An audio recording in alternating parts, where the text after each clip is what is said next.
We'll make this one very brief. Today's breaking news that Israel has now carried out that retaliation that was long speculated from the Iranian drone attacks last week. Of course, they're taking the position of not officially acknowledging it, but I think everyone knows it was Israel. There's really no double guessing on that. It's obvious that this was the Israeli reprisal. Like the Iranian drone attack on Israel, it appears that there's minimal damage and casualties. So it seems both sides have actually kept it relatively low key.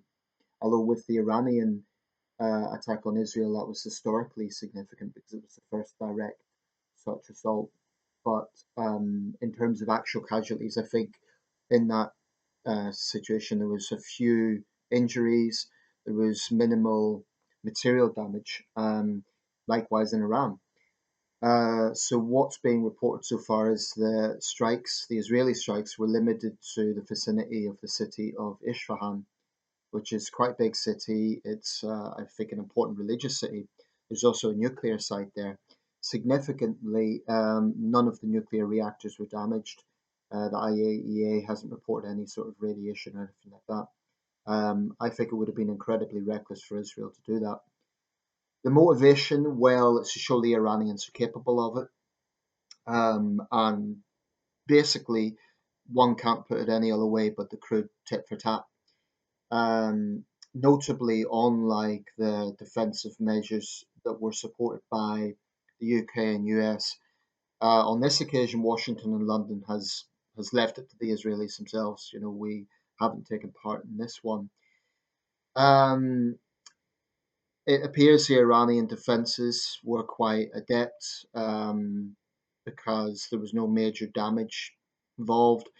And it's almost like both sides are trying to play down the whole thing, which is probably good. It's probably welcome. I think, despite the animosity, behind the scenes, both Tehran and Tel Aviv know that this is not a situation that can be allowed to escalate. Even though Netanyahu and Raisi are both hardline leaders, I think deep down they know it can't escalate. It's almost like a mini Cold War going on. Imagine the superpowers of the Cold War, the USA and Soviet Union. There was often tense rhetoric, but never quite escalated to outright war. In the case of Israel and Iran, there has been acts of warfare, the retaliatory drone attacks, but I think both sides know that it just can't escalate. This whole region, I think, will be inflamed. I have a book. I've never got around to reading it yet. It's written by the Israeli Ronan Bergman, and the book is The Secret War with Iran. As you see there, that's Ahmadinejad. So this was written in the 2000s, late 2000s. Very comprehensive book about Israel's covert war. It certainly isn't, biased towards the Israelis. In fact, if anything, my looking at the synopsis is sort of Ronan Bergman's a journalist. It's not uncritical of the Israelis and of Mossad for that matter. Um, I hope that this will be the end of the matter now. I hope that this doesn't escalate further. My goodness, the situation in Gaza is bad enough without a even wider war spreading. I was just going to say bigger war, but a wider spread war. Um, but I do think there should be pressure put on Iran to curtail Hezbollah. Now, Tehran's obviously not going to do that, but that is a big factor in all of this. Many people will be looking at what happened in Damascus as well. Israel struck Iranian sovereign territory in the consulate. And I noticed that Stephen Sakur put this to the Israeli spokesman on Hard Talk that basically that was the Iranian consulate. But the Israelis would say, well, actually they downplayed its consulate status, but they also said they've said that with the situation in Lebanon, Hezbollah, which is basically an Iranian proxy, have effectively taken over that country. Lebanon, it's well known, has a failed economy. It's basically a failed state at the moment. So I think Hezbollah are an Iranian proxy, and I think that Iran's influence in the region is toxic. It has funded terrorist groups like Hezbollah, Hamas, the Houthis. Resistant fighters don't attack commercial shipping. Resistant fighters don't target civilians. Iran has funded all of them. This is not to say that Israel is beyond reproach and doesn't deserve some critique as well, but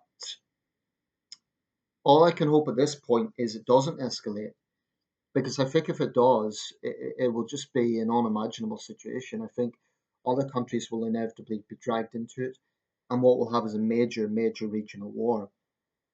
Um, but like I say, the good news is it appears, despite the hardline rhetoric, both sides are behind the scenes playing it down, and they don't want it to escalate. So there was a bit of grandstanding. Both sides felt they had something to prove, but hopefully that will be it now. Hopefully the score sheet is even. Israel has hit back. Iran knows that they've hit Israel, so that'll be like a propaganda thing for. I was going to say their people. There's many Iranians despise the regime with good reason. Anyone who wants to defend the Iranian government should remember, regardless of what you think of the foreign policy, this is a regime that has brutalized its own people for 40 years.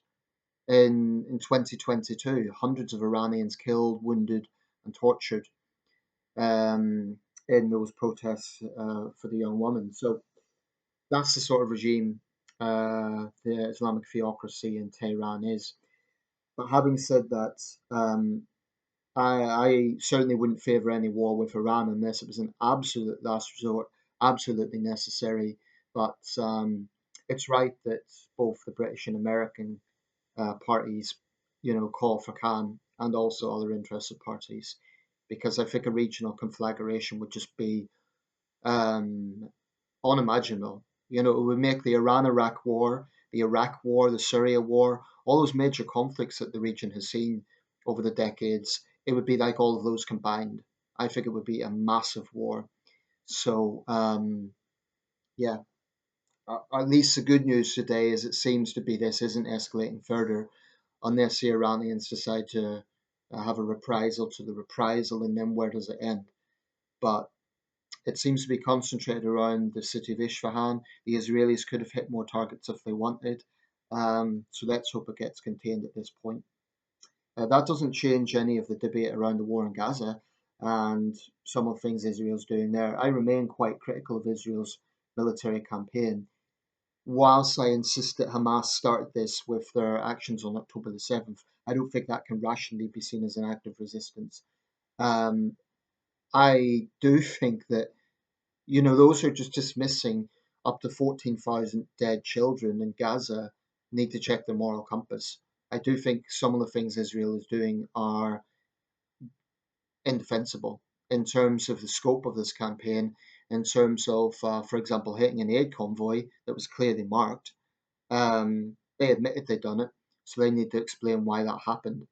The fact so many journalists have been killed, the fact so many aid workers have been killed, I do not accept the collateral damage argument. Israel needs to explain that.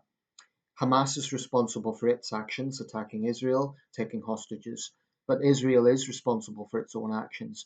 So people who say that all the deaths in this war are the fault of Hamas, I don't agree with that.